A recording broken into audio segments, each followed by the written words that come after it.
I'm Mike McNamara, and I would like to welcome you to Woza Africa TV. Previously on the West Coast South Africa expedition, we visited Papkuilsfontein Guest Farm near New Woudtville for a weekend of 4x4 driving with the Cape Land Rover Club.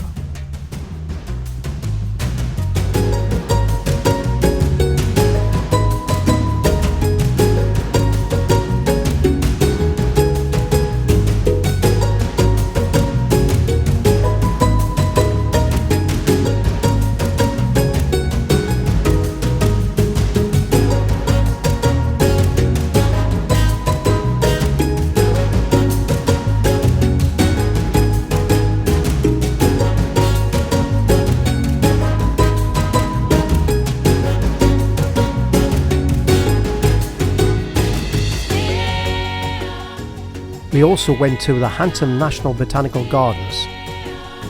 It was an amazing weekend and we've made lots of new friends.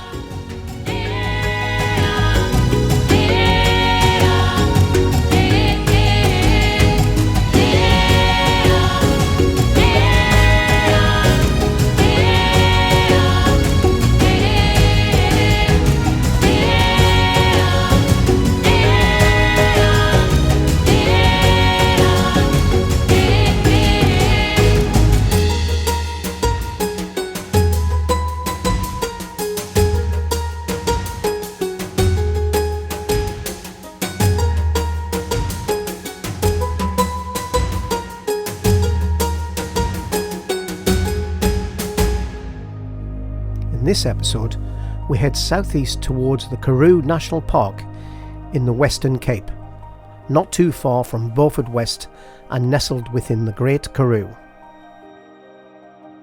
We packed up and were ready to go by 9 o'clock, eventually going at 9:50 after saying goodbyes and exchanging contact details with the members of the Cape Land Rover Club.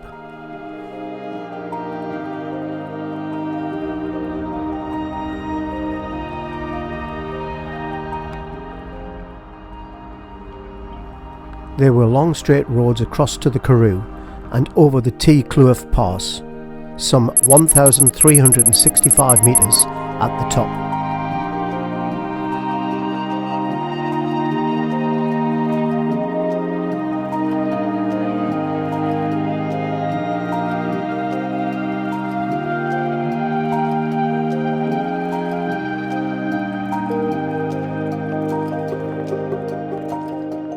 We arrived at our campsite at about 5:15 and pitched camp before it got dark. Due to its latitude, the evenings are short in South Africa and daylight only varies slightly between seasons.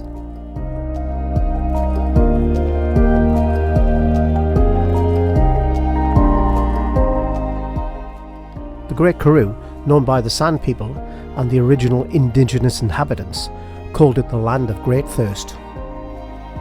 It is a vast and unforgiving landscape of which the Karoo National Park is but a small portion.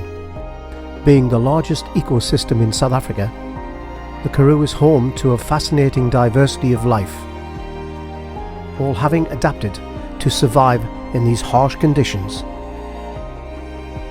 The park was founded in 1979 and this semi-desert region covers an area of 750 square kilometres. The Nieuweveld or Newfield portion of the Great Escarpment runs through the park. It is therefore partly in the lower Karoo at about 850 metres above sea level and partly in the upper Karoo at over 1,300 metres.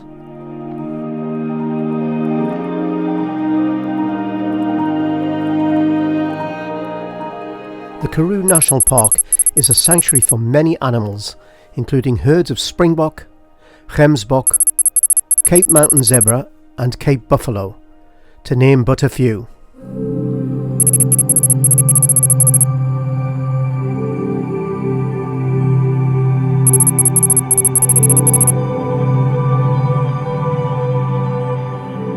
The bird life is quite diverse and there are many species of raptors that can be seen, as well as a wide variety of other birds.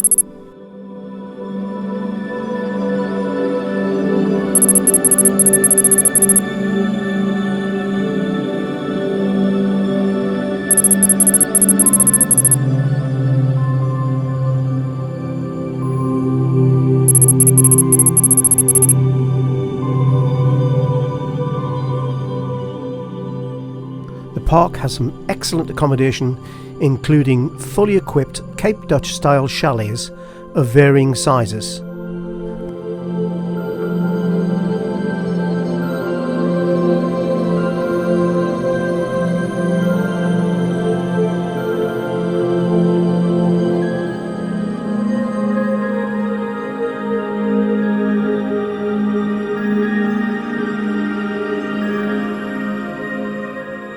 There are 2 cottages outside the camp, Afsal and Mbazwini,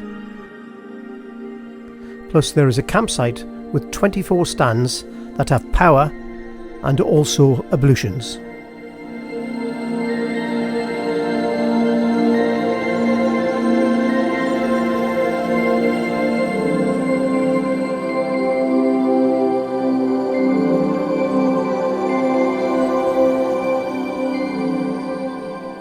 For more information, see the Sandparks link in the description below.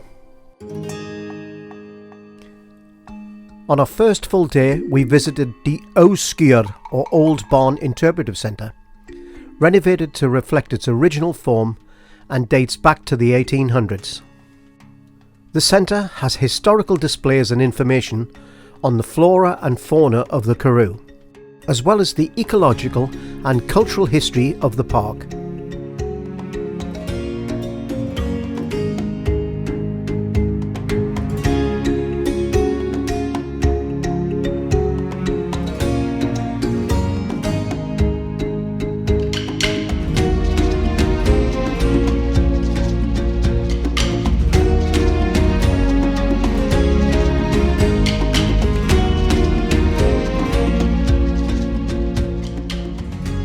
Later, we went out for a drive along the short loop Lammetjies Leegte, which means lamb's emptiness, in the plains area of the park, which is 13 kilometers long.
In the afternoon, we took a game drive around the Klipspringer Loop. This goes over the Klipspringer Pass with amazing mountain scenery and a large canyon. The plains are covered with Karoo scrub vegetation and thorny bushes on red rocky soils.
On day 2, we visited the fossil trail inside the camp.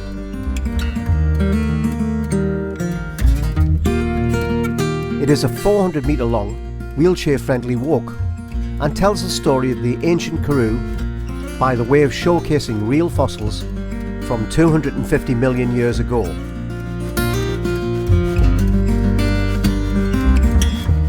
Fossils and sedimentary rocks from the Great Karoo provide the best picture of ancient African wildlife and landscapes during the late Permian period.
It is well worthwhile taking time out of the day to do this trail, as long as it's outside the hottest time of the day, as there's no shade. In the afternoon we went off to Beaufort West to explore a little bit of the town.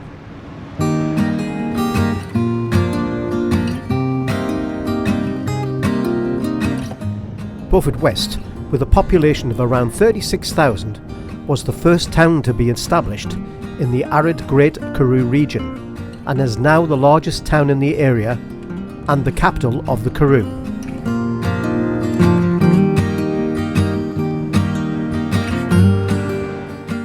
There are 3 museums in the town side by side on Donkin Street. One is the Old Town Hall. It has lots of old photos of Beaufort West. It's very different from today, where a lack of water as a result of drought is an ongoing problem in the town.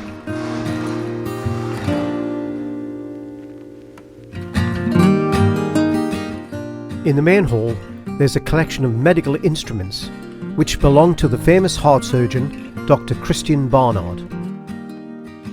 Along with a vast collection of awards and gifts Barnard received from all over the world.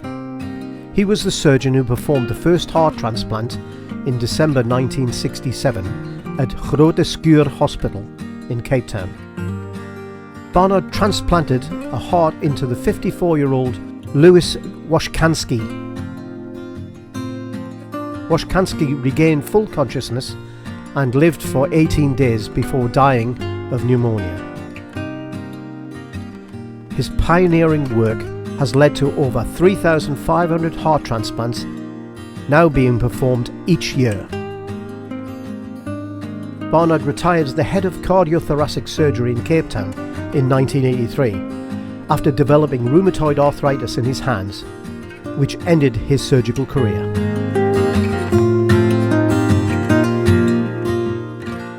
Our next stop, which was next door, was the Dutch Reformed Church, where Chris Barnard's father, Adam Hendrik Barnard, was a minister. The church was built in 1871, and today you can read all about the history of the town in the church.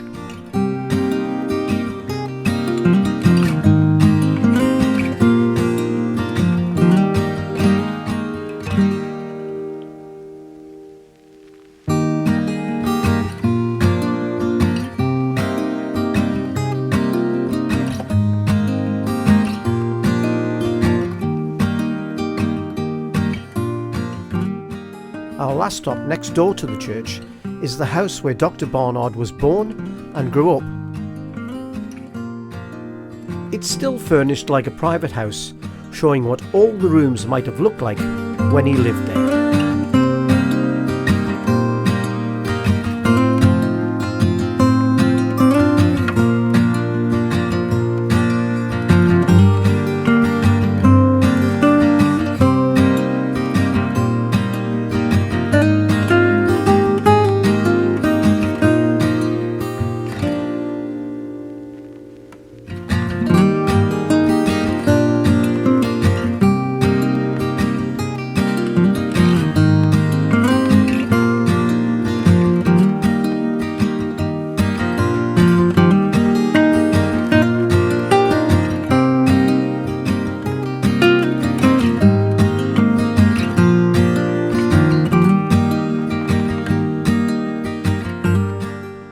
museums are open on weekdays from 8:30 until 4:45. Start at the Old Town Hall, where you'll pay a small fee and get your ticket for all three. There's more info in the link in the description below. Our day ended getting back to camp, eating and sorting out stuff for our journey the next day to Khalid Dam.